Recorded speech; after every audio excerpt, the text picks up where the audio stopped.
E aí, gente boa, tudo bom com vocês? Antes de começar a falar sobre o vídeo de hoje, eu quero convidar você a estar participando comigo a partir do dia 1º de agosto.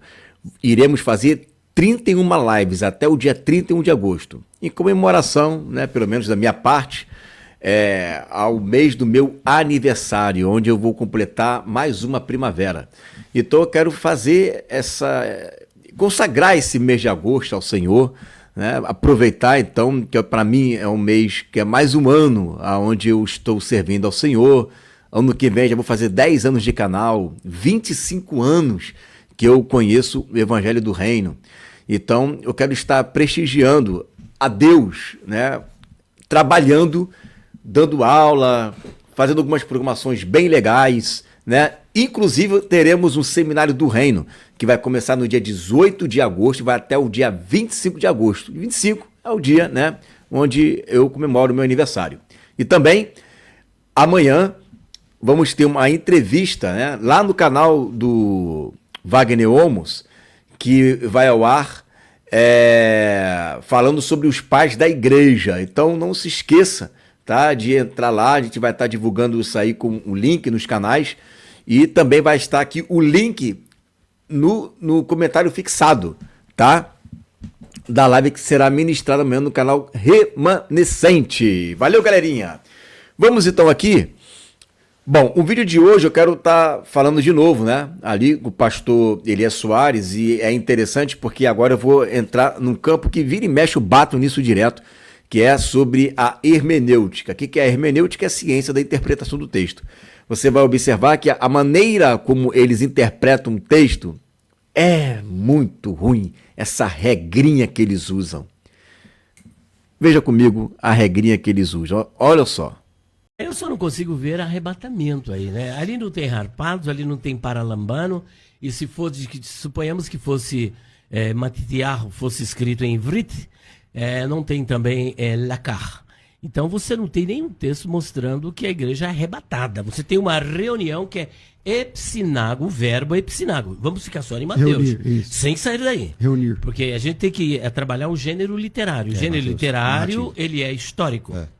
E esse gênero literário, dentro dele, você não encontra arrebatamento aí no capítulo 24, 29 a 31. Não. Então veja bem, ele está a partir do princípio da seguinte maneira: se não existe a palavra ali, então não existe o fenômeno ali.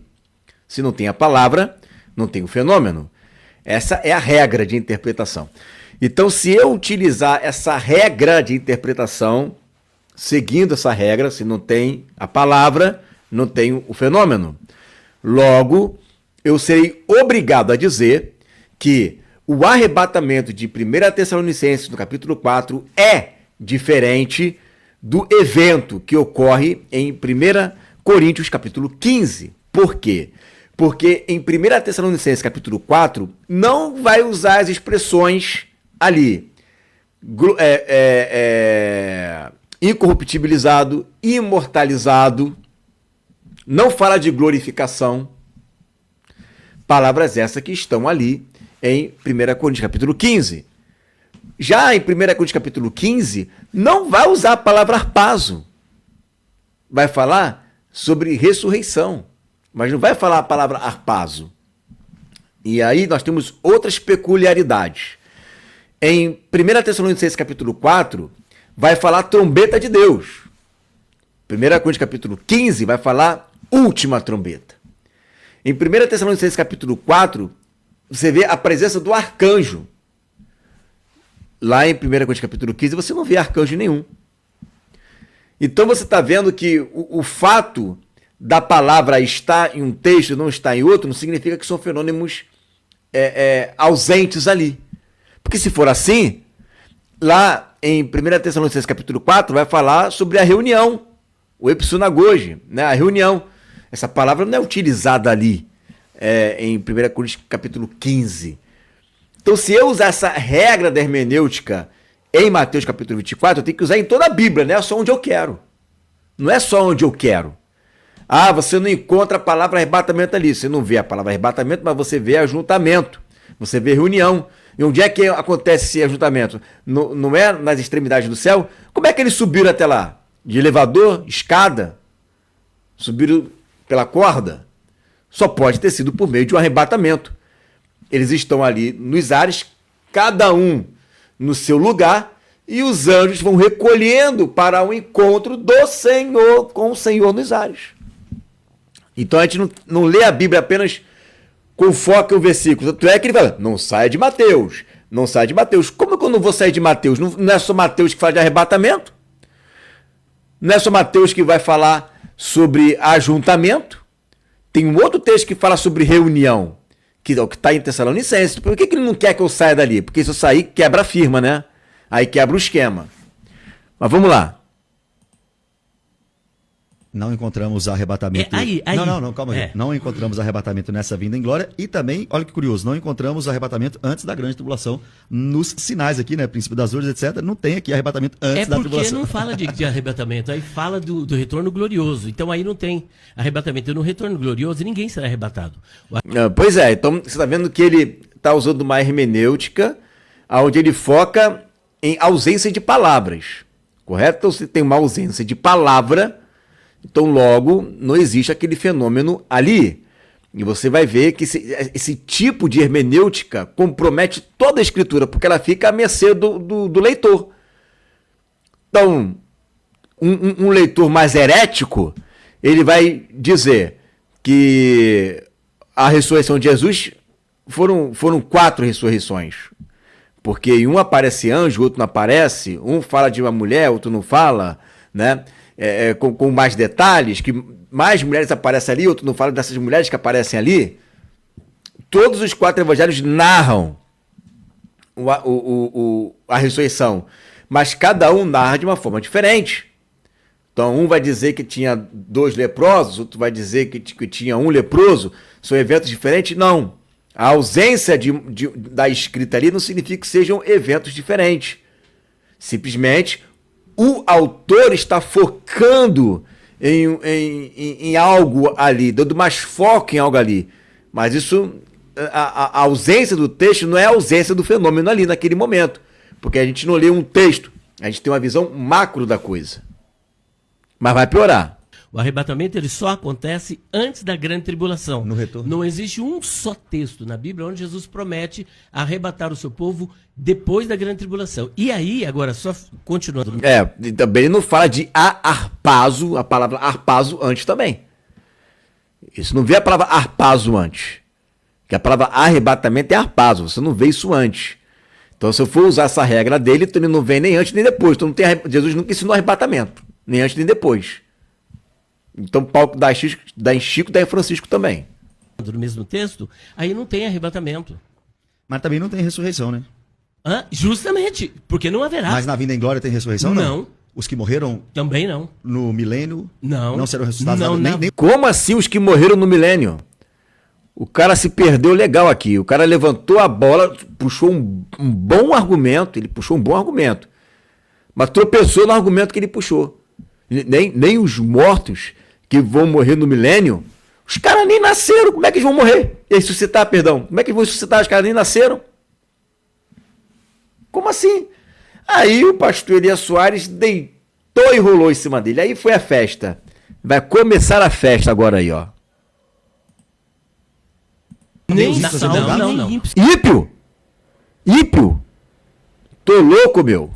Nem salvo e nem ímpio será arrebatado Não, por ocasião do retorno glorioso. Não, ressuscitar. ressuscitar também não. Não tem ressurreição na vida gloriosa? Não. Coríntios 15 Nem mostra. ressurreição, nem transformação e nem arrebatamento na volta no retorno glorioso de Jesus. Não tem ressurreição? Não existe.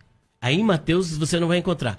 Aí em Mateus, mas em outros textos tem esse que ele teria que ter falado aí. Porque se você for pegar só Mateus como exemplo, não fala de ressurreição ali. Mas o fato de Mateus não citar não significa que não existe ressurreição na vinda gloriosa dele. E não é só o texto de Coríntios e Tessalonicenses que fala de ressurreição. Tem 2 textos ali, e os 2 em Apocalipse, que vão falar de ressurreição. Era esses textos que ele tinha que usar. Agora era a hora. E ele não utilizou. ele se embananou, falou de ressurreição de ímpio, falou dos mortos do milênio. Como a morte do milênio? Tá de brincadeira, né? Tá de brincadeira, pô. O milênio nem aconteceu, os caras vão ressuscitar, nem nasceu ainda, pô. Nem ressurreição, nem arrebatamento e nem transformação. Por isso que eu estou... Mas tem ressurreição, tem galardão e tem ajuntamento no céu. O que é isso? O que é isso? Afirmando que Jesus não prometeu isso e não está no texto. De ímpio tem. Nem de Se Jesus não prometeu isso, então por que João falou? Por que João falou? Então só vale o que Jesus prometeu. Então não vai ter milênio. Porque Jesus não usou a palavra milênio, né? Só vale o que Jesus falou. Então não vai ter reino milenar. Então não vai ter descida da Nova Jerusalém. Jesus não prometeu isso. Hermenêutica dele, hein? É a hermenêutica dele. Aí o outro me fala, nem ressurreição de ímpio? De ímpio aí. Não tem. Também não. É aqui não, tô pensando assim, quando Cristo No vier em retorno glória. glorioso, também não. Não tem? Não. Os que morreram no milênio, você é um pré... Que os que morreram no milênio, cara, você tá louco, meu? O milênio nem aconteceu, ninguém nasceu no milênio pra ter morrido, pra ressuscitar. E se perdeu todinho ali, coitado. Aí, meu Deus do céu. Eita, nós. Milênio é outra coisa. Calma, deixa eu te perguntar. Calma, deixa eu corrigir aqui a minha bobagem que eu falei, calma. Calma, coisa. Mas eu tô calmo. Quando Cristo vier em glória, os mortos, eles ressuscitarão. Não ressuscitarão? Perdão, os mortos não ressuscitarão? Não, em glória não. Quando Cristo vier? Não. Não. 1 Tessalonicenses 4 mostra que Não, tem. isso é... Você vê que ele está falando em glória não, porque ele acredita que os mortos vão ressuscitar com o mesmo corpo, mas sem estar glorificado. Só que o argumento inicial dele foi, como não está no texto, então não existe. Mas ali também não fala de ressurreição. Então não tem nem mortos não glorificados não ressuscitando também. Porque esse foi o argumento primordial. Ele tem que manter esse argumento. Só que se ele só que o cara não sacou isso. Aí ele fala, não. Mortos ressuscitados, glorificados, não. Ele tinha que perguntar, ressuscitado como então? Em carne, sem estar glorificado. Ok, onde é que está isso em Mateus? Era isso que ele tinha que ter perguntado. Era isso que ele tinha que ter perguntado. Que aí ele vai para o texto lá de Apocalipse 11:15, que vai dizer ali, e tocou o sétimo anjo a sua trombeta, e houve no céu grandes vozes que diziam, os reinos do mundo vieram a ser do nosso Senhor, do seu Cristo, e ele reinará pelos séculos dos séculos. Iraram-se as nações, veio a tua ira, o tempo de julgares os mortos, os profetas, os grandes e pequenos, e o tempo de dares o galardão aos teus servos, os profetas. E o tempo de julgar. E aí eu ia emendar essa pergunta, porque ali fala de ressurreição, não é isso? Coisa que Mateus não fala, mas ali fala, e ia emendar com Apocalipse 20. Então, na prisão do diabo, que quando se inicia o milênio, tem a ressurreição. Correto? E aí, quando é que eles ressuscitam? Porque Jesus, a vinda gloriosa dele, é tudo isso, a vida gloriosa dele. A vinda gloriosa dele abarca tudo isso daí. Abarca tudo isso. Tanto é que você chega lá em Apocalipse 19, você vai vendo a vinda dele, você vai vendo, falando de bodas, e você vai vendo, inclusive, já o tribunal de Daniel capítulo 7, aonde a besta e o falso profeta já são lançados no lago de fogo e enxofre. Ou seja, já ocorreu o Armagedon. Já aconteceu o Armagedon. Já acabou o Armagedon. Mas lá em Mateus 24 ele não fala de Armagedon, então não vai ter Armagedon. Porque Jesus não citou. Então, quando você lê a Bíblia apenas com um versículo, fica difícil. Ele não sai de Mateus. Como que eu não vou sair de Mateus se eu vou usar só Mateus para falar de arrebatamento, para falar de Armagedon? Se eu for usar só Mateus, a história fica incompleta. E quer que eu faça um estudo com uma história incompleta? Não. É a mesma coisa, então, se eu pegar essa hermenêutica e falar que existem dois grupos de 144 mil. Existe o grupo dos 144 mil de Apocalipse capítulo 7, que são das 12 tribos de Israel, E existe o grupo dos 144 mil de Apocalipse 14, que não são das tribos de Israel, mas são comprados da terra. São comprados, são primícias para Deus. Então são dois grupos. Ou não está escrito lá que são das 12 tribos, está falando só que é 144 mil. Não é assim que eles interpretam? Onde é que está escrito lá que eles estão no monte Sião glorificados? Onde é que está escrito glorificado ali? Eu não li glorificado. Eu também não li ali que eles são das 12 tribos de Israel. Eu li que um grupo mas o outro não. Então são dois grupos. Bem-vinda a hermenêutica pré-tribulacionista. É essa hermenêutica que eles usam.